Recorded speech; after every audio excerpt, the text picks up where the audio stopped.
परवा रात्री माझ्या भावाने KFCमधून ऑर्डर दिलेली, तर ते जे चिकनचे पीस होते ते एकदम खराब निघाले. त्यासाठी आम्ही इथं कंप्लेंट टाकलेली, पण आम्हाला इथून रिप्लाय नाही भेटला. तर आम्ही फूड डिपार्टमेंटला कंप्लेंट टाकली, CP ऑफिसला पण कंप्लेंट टाकली आहे.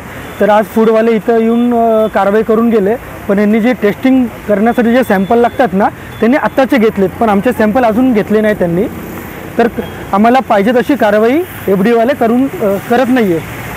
आता तुमची काय मागणी आहे? आमची मागणी हेच आहे, मी हे जे सॅम्पल आणलेत, जे आम्हाला डिलिव्हरी बॉयने दिलेले हे सॅम्पल आणले, आम्हाला याची टेस्टिंग करायची आहे बस. याच्यामध्ये काय झालं होतं, तुम्हाला काय आढळलं होतं आणि तुम्ही कशा प्रकारची कंप्लेंट केली? तुम्ही हे पीस बघा दादा, हे आम्ही फ्रीजमध्ये ठेवलेले आहेत. गेले 48 तास झाले.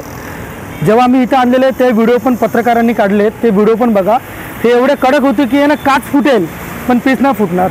आणि मी यांचे जे मॅनेजर होते, मॅनेजरसमोर आम्ही पीस घेतला आणि मी जमिनीवरती आपटलेला, तरी पण हा पीस फुटला नाही.